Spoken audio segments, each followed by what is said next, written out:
I can feel like 80 rats in my Marys. Me and Drizzy back to back, it's getting scary. If you fucking with my eyes, just don't come near me. Put some bins all on your head like Jason Terry. Whoa.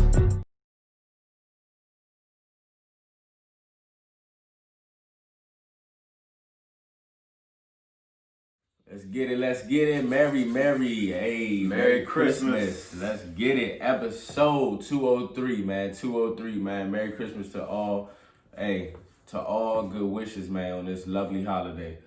Man, we got a special pack on with you today. My boy Hugh in the building, back in the building. Yes, sir, I had to take scheduling, conflicts, and weather, all that, but we are back. Hey, man. Definitely. It's holiday season, bro. You ain't got to explain. Everybody's doing their last minute shopping. You already know how the story goes every single year, man. It's crazy, man. Every single year. So, hey, you already know how we come into this episode, man. Make sure you go like, sure you subscribe to the podcast. And first time listeners, last time listeners, comments below, all of it, man. We want all of it. Hey, as we always start off, man, make sure you go shop Game Shift. We are Game Shift. Hey, make sure you get some hats, man, for your lovely ladies, for your man. Hey, get you a free wristband, man. We coming at you crazy, man. And it's holiday season. Color Power's in stores. Yeah, go get you a bracelet for your loved one for the holidays. Absolutely. Man. We got anklets, we got waist beads. Get your loved one stuff. Get your loved one stuff. So we coming straight into the episode. Favorite Christmas moments and best gifts you received. December 21st, man, it has passed and it's went. We still don't have no powers, man. But if you had to choose a power, which one would you choose? New stimulus coming. Will it be 600? Will it be 1200? Will it be 2K? We'll see. What fear are you leaving behind in 2020? That's an amazing question because there's a lot of fears in this 2020. Would you rather find true love today, I'm talking about right now, this second, or win the lottery next year? So let's tackle it, Hugh. Let's tackle it, bro. Favorite Christmas moments, man. Favorite Christmas moments. I would say for me, I just love this holiday because it's the blessing of being around family and loved ones. And honestly, ever since I was born, like my parents was strong on Christmas. And now to really know that we're older and like how much they sacrifice and the Santa myth and things of that nature. It's a blessing to have amazing people, maybe amazing parents like I have and amazing family because every Christmas I had was amazing. Me and my brother, running down the stairs. We real young, tripping down the stairs trying to see if Santa ate the cookies, stuff like that. I mean, it's just the aura around Christmas that's good. People have their sayings about Santa and telling their children certain things, but I believe in passing that on because it's just it's the aura of it. There's no harm in it. It's all good vibes and good energy. Yeah. So what's your favorite Christmas moment or one of them? Because it's been so many. Even before I tackle this, to piggyback on what you said, because Christmas, I love Christmas today. You still got my hat on, and that was passed down through my parents' love of Christmas, and I always still try to keep that same Christmas spirit every year for myself. And like you said, it's a blessing to have those type of parents because you as you get older, you meet people who aren't like that, and it throws you for a loop. You meet people who are kind of like when it comes to Christmas and when it comes to Santa, and you look at them like but you have to take a step back and realize everybody wasn't blessed and fortunate enough to have that same upbringing. So I'm definitely grateful for that. But for me, my favorite Christmas moment, I got two of them. I definitely love having my mother's side of the family come over on Christmas Eve every year. We play games, we laugh, we eat, and it's amazing. Can't do that this year, but we are going to do it through Zoom, like we do on Thanksgiving. But those have always been my favorite every year. And my second one was last year we went to New York to see the lights at the Rockefeller Center and to see the tree. It was cold, but it was just a great family moment to be up there with my uncle, my mom, my dad, my sister, and to be in the crowd in New York and to see. I've always wanted to experience Christmas in the city, and so to see like all the buildings covered with lights and to see just how decorative the whole like city of New York was just a great experience for me. I've never seen that, so that's something I do want to experience when I move away in my lifetime. So that was definitely dope. That's dope, man. That's dope. And a favorite Christmas moment for me is definitely my first Christmas with my son Kyrie.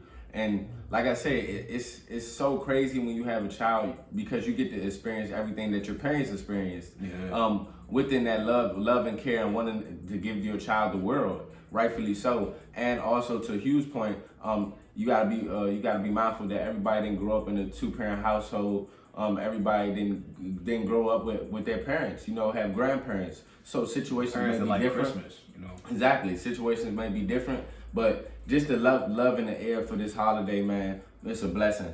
The best gift I received is a hard one. I was speaking to Hugh before. I would say when the Wii first came out, because it was the most surprising gift, because when the Wii first came out, it was like kind of like how the PS5 is now. It was something that we never even seen before, like the movements and the certain things you can do. You remember when we used to play the bowling, like the little bowling, the baseball games, man? That used to be a time.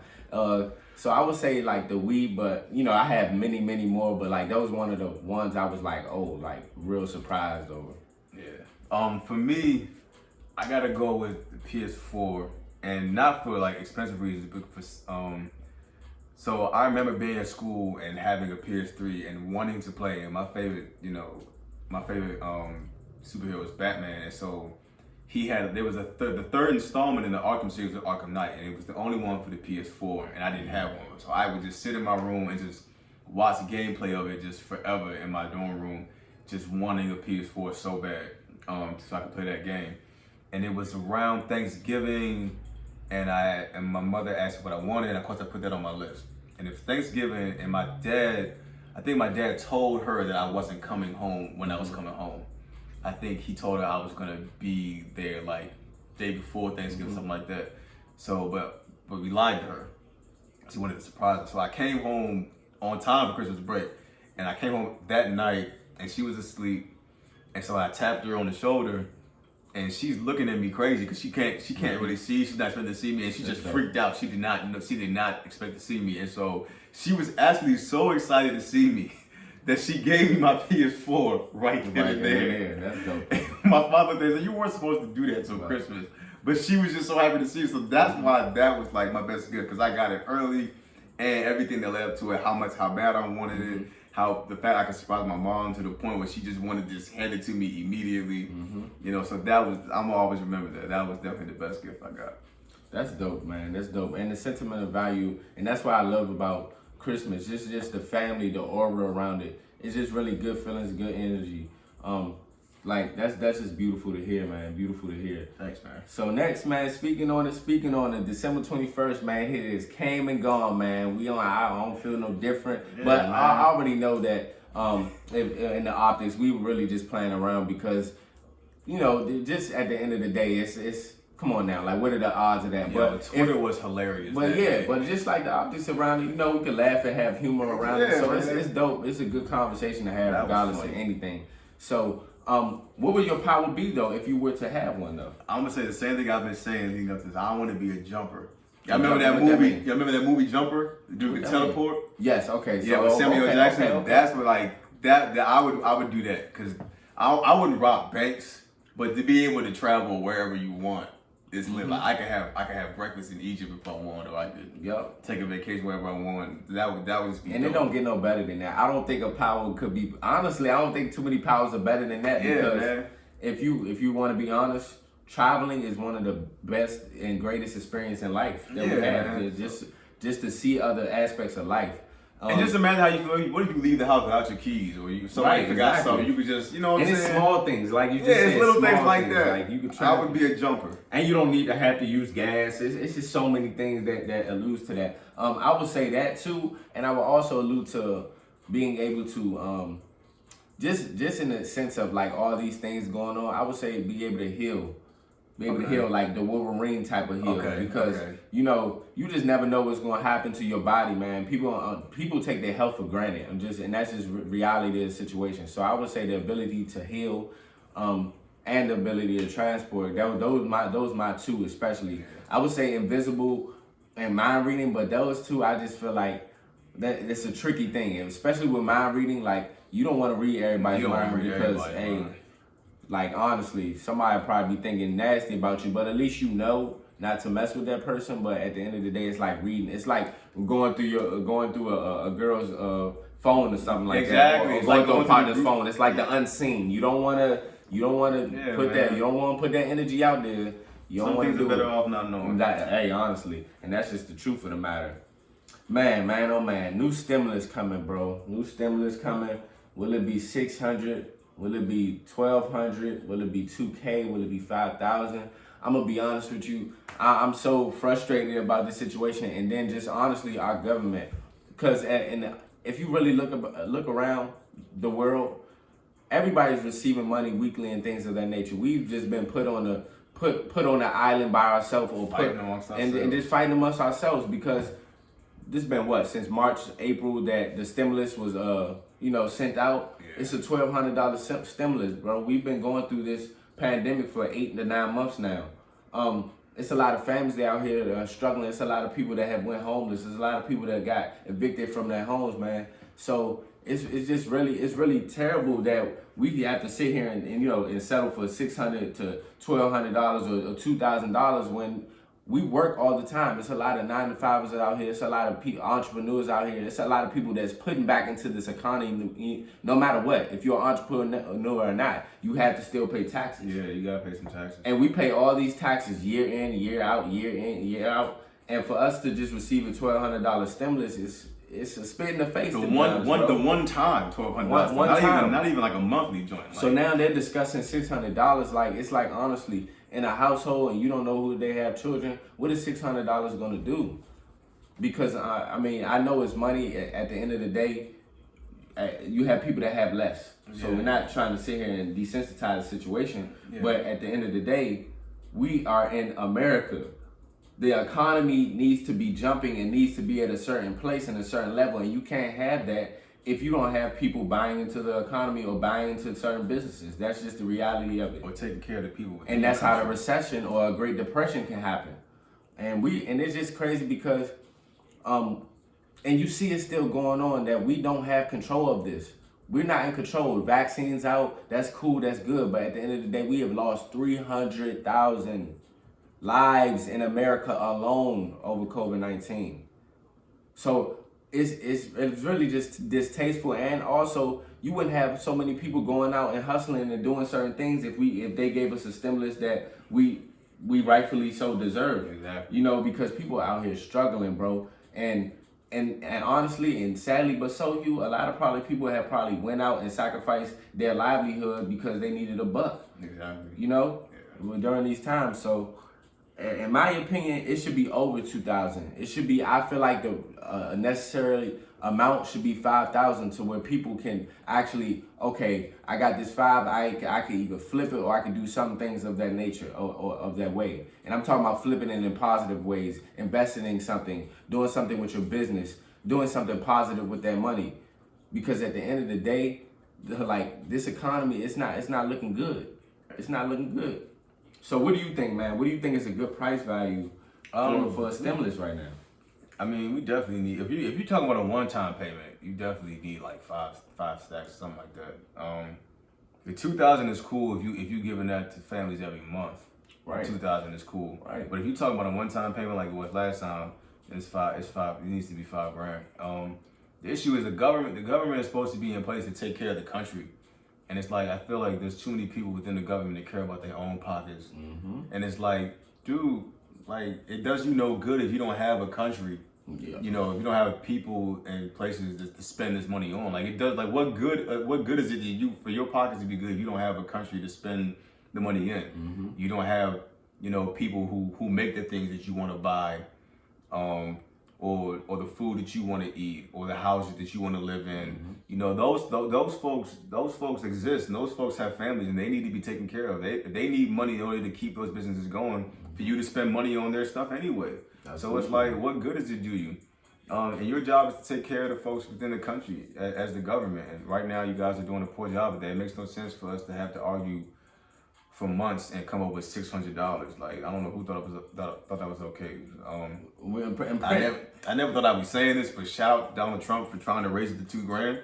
So I never thought I would say that, but you know what I'm saying? I appreciate that. Shoot. But it's optics behind that. But at the end of the day, the notion is cool, because in reality, we can't live off of $600 a month. Nobody can live off of $600 a month. I don't care where you're at. The country's already set up for you can barely live off the way you're paid now, depending on what you do. So it's like $600 is for real. And now you speaking of that, like honestly, we love sports, we love entertainment. We love that stuff, like your basketball, your football, all the types of realm of entertainment, especially like baseball and all these entities. But you got to think about it. Teachers are getting paid. Would they getting paid a second of playing basketball, or football, or things of that nature? I'm not trying to, belittle anything or anything of that nature. But you get what I'm saying of the matter. Yeah. A lot of people that do for this country are very highly underpaid. Your bridges, your streets, your sidewalks, your cars. It's a lot of things that we take for granted. And this COVID-19 has actually showed us that we have taken life for granted in so many different ways. But we really need to support our people. Like we talk about a United States of America. Do you understand? United. Like, so we can't unite anything if we don't have the money in our pockets, and we're all you got people getting evicted, or people are homeless. Unfortunately, these times is rough and these times are crazy. But you got people of certain entities that have wealth and that are flashing and flying money.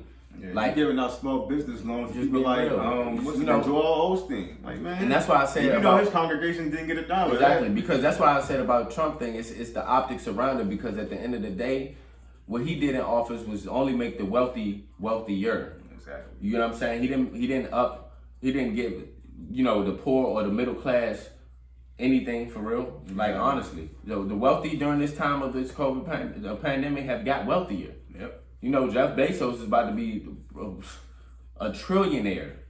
Just think about that. So it's mostly due to us. It is mostly due to us. And the pandemic. It's mostly due to us and the pandemic, but also what are the workers getting paid though? Well, I don't know. That's what I'm saying. I'm just saying the optics of that. Like, what are these workers getting paid for? Because they're sacrificing. They're going out and sacrifice. I know you heard about the warehouse with the Amazon about how many people were getting sick in the outbreak and the surge of COVID-19. It's just that's what I'm saying. We have to value the real essential workers here. That's true. And the people of America, man. We deserve more. We deserve more, man, for sure. So next, moving on. And speaking about 2020, what fear are you leaving behind in 2020? I feel like that's an amazing question to pose. What fear are you leaving behind in 2020? I had to think about this for a minute when we first brought it up. I think I'm leaving behind the fear of my game not coming out in 2021. Mm-hmm. I'm leaving behind that fear, and I think that's due to what happened with Cyberpunk. I'm not gonna get into it on the pod, but if you want to look that up, go ahead and look up what happened with Cyberpunk 2077. And so my fear was that, what if the game doesn't, I put the post out that said 2021, what if the game doesn't come out next year? And I had to let that go. And it's like, I would rather the game be done and right and finished and go out then than try to force it in 2021, especially in the position that I'm in right now. I don't have like a publishing company breathing down my neck saying, hey, it needs to be out by this time. You got these milestones, we pay all this money. Like, I don't have that right now. I have the luxury of being able to move freely. And I'm hoping to get a bigger following, but right now I don't have a big following. So I don't have like a whole bunch of fans clamoring for my game right now. The goal is to get that, but right now I don't have a whole bunch of people that's breathing down my neck looking for my game, as opposed to Cyberpunk, who put a game out that wasn't done and now their fans are upset. So I'm leaving that fear behind. The goal is still 2021, but if it does, I have zero issues pushing it back, like to the next year after that. Mm-hmm. So, but what I respect and love about you, Hugh, you still continue to apply pressure no matter what. You still continue to remain focused during these times. You elevated in this time of the pandemic, honestly, and you're not a procrastinator, bro. You get straight to it, honestly. And what is always respected is just the work ethic and what you have, bro. And everything is gonna come when it comes, bro. That's what I feel like. That's a lot of our problems, though. We want things so instantaneously. We want things to happen right now, but everything is a process, and that process, bro, you gotta trust it. You're gonna get everything that you deserve, bro. Honestly, and we're gonna continue to build the following, man. That's why we on here now, man. It's really just to build and grow. That's the main goal. And My biggest fear that I'm leaving behind in 2020 is the fear of the unknown, bro. Honestly, I'm saying that, like honestly, the unknown, because this year has shown us that the unknown can happen. Yep. And I feel like we all had to tap into our heads that we always say the cliche, you know, every day you never know. You just never know. Every day can be any day can be your last. You can't live like that. You can't live in that fear. But the sense of the unknown right now, what happened and where we are right now, it's like you just have to be blessed and appreciative of life, bro. Facts. Blessed and appreciative of life, because the unknown can happen at any given moment. But how are you gonna bounce back from that adversity? Exactly. What are you gonna do to make those changes? You can't just sit and sulk and just be upset about the moment, or be sad about the moment, or be depressed about the moment. God wouldn't put you through anything that you couldn't handle. Honestly, He wouldn't put you through anything that you couldn't handle. So I just feel like with 2020 being a crazy and sad year, it's been my best year because it forced me to elevate. Yeah. It forced me to elevate to a different power, to understand my purpose. So I would just say the fear of the unknown, and you know, really just scratching that out of my head, man, because the unknown is going to happen regardless if you're here or not.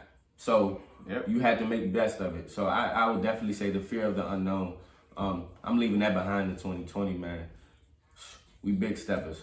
So lastly, would you rather, this is amazing, would you rather find true love today or win the lottery next year?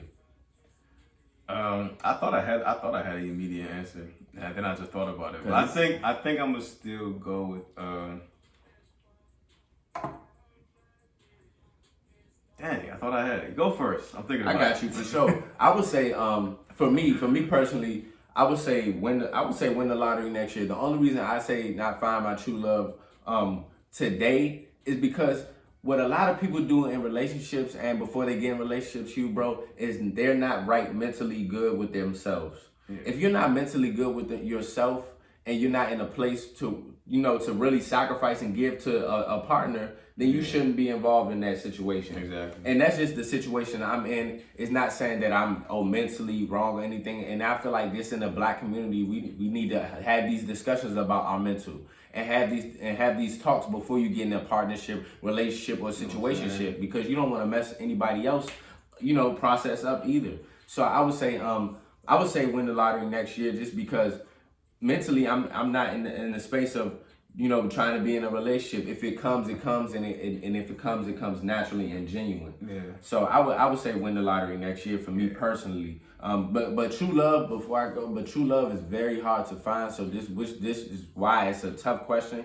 You have a lot of people out here that's really not in search for true love. They just in search for lust and the quick infatuation or the quick attraction to somebody, and not really getting to know somebody. So it's tough, but I would say lottery next year for me. Yeah, I'm gonna go with lottery. At first, I thought immediately I would pick true love, but then I had to think about it, and it's like you said, for me right now, gameship is my number one priority. Absolutely. Second to my relationship with God, and so I wouldn't feel right trying to be with somebody knowing that person wouldn't be my main priority. You know what I'm saying? Mm-hmm. So I just don't think that would be fair to that person or myself.